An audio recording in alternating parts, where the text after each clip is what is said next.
तो कैसे हैं आप? के खिलाफ कुछ नहीं आएगा। आरटीआई का कानून था कि भाई आरटीआई के कानून से कुछ चीजें निकल कर आएंगी। आरटीआई के कानून को कई बार कमजोर करके उसको ऑलमोस्ट समाप्त कर दिया। फिर उसके बाद आदमी सोचता है यार चलो हम न्यायालय जाते हैं। न्यायालय के तमाम फैसले भी आज तमाम कटघरों में खड़े मिलते हैं। खाओ मां कसम।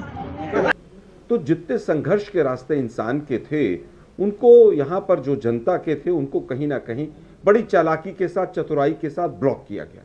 अब जनता अपना नाराजगी अपना विरोध वोट देकर उतारती थी।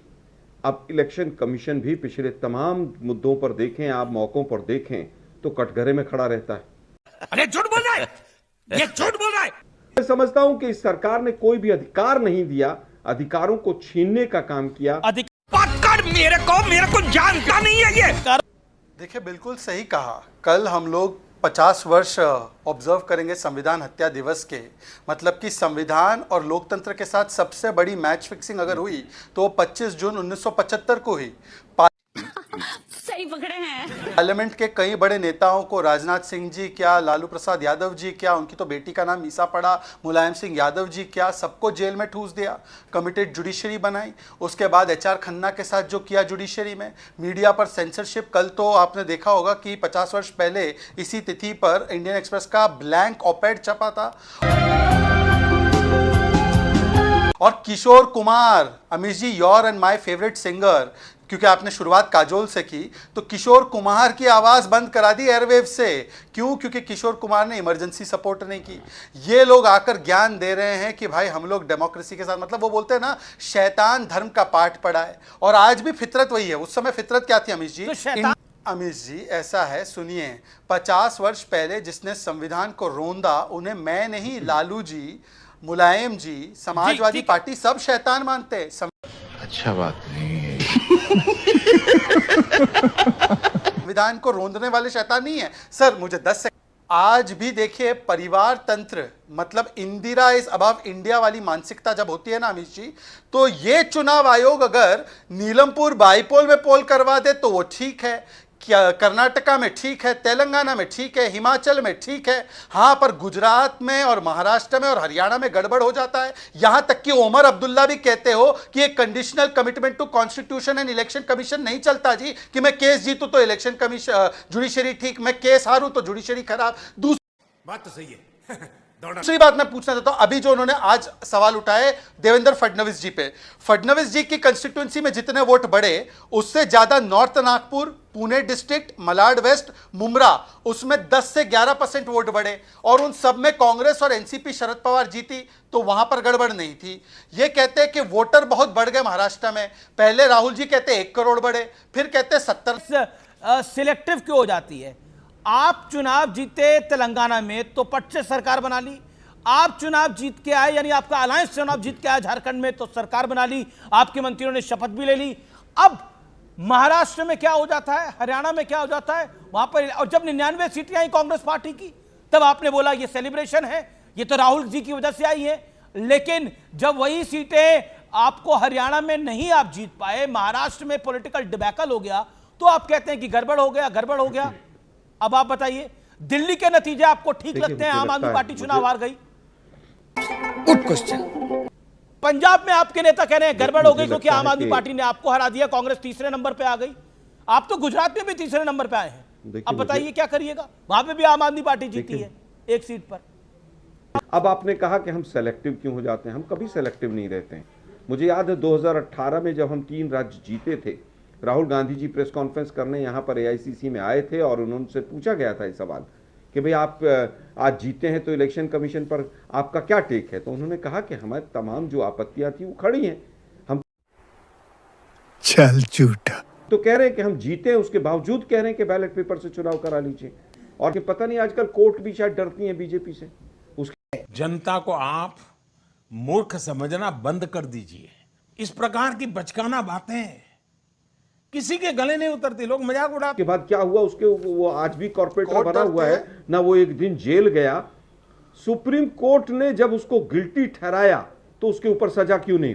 मैं तो साफ कह रहा हूं, मैं अपनी बात को फिर रिपीट कर रहा हूं कि कई फैसलों में ऐसा लगता कोर्ट भी डरती है इनसे।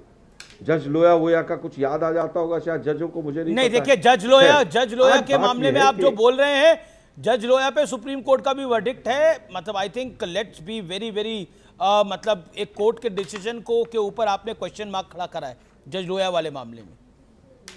क्योंकि मैं समझता हूं कि बहुत सारे कोर्ट के निर्णय कोर्ट स्वयं बदल देती है, और सुप्रीम कोर्ट तो अपीलेटेड कोर्ट ही, हाई कोर्ट के सैकड़ों निर्णय बदलती है हर महीने। क्या ऐसा नहीं होता क्या? नहीं देखिए, मैं फिर कहूंगा कि सेलेक्टिव अप्रोच बहुत चालाकी से अपनाई जाती है।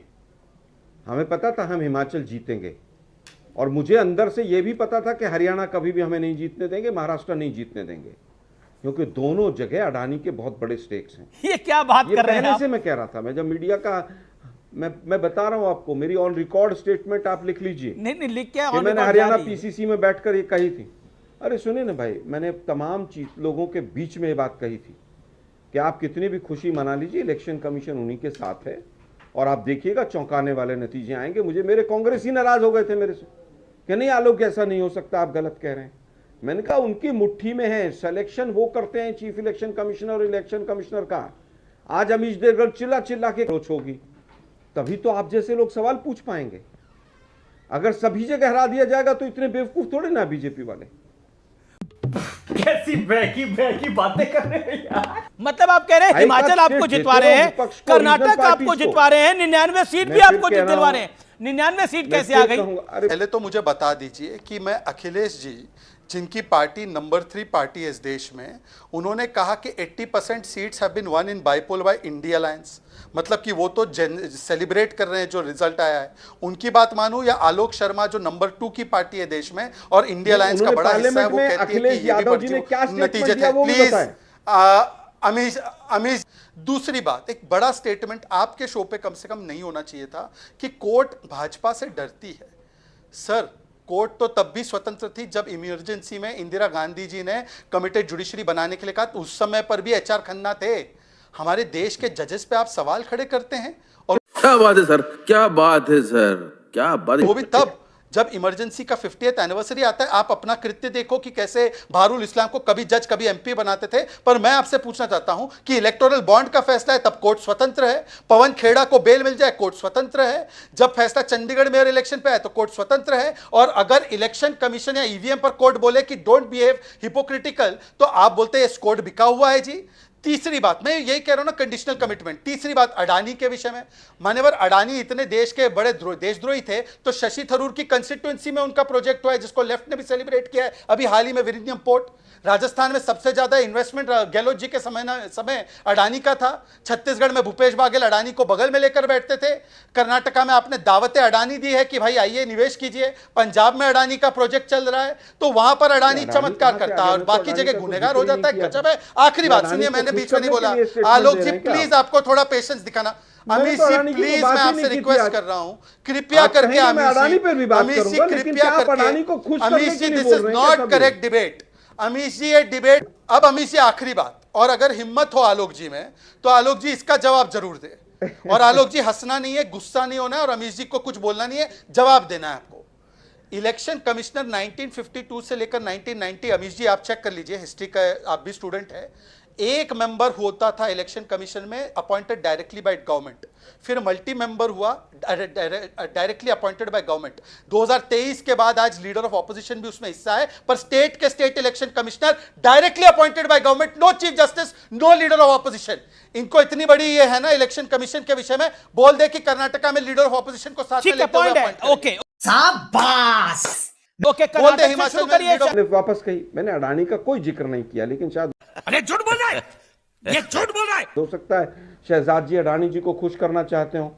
मैं तो सीधा आपने अडानी का जिक्र किया, क्या कौन सी दुनिया में है भाई ये?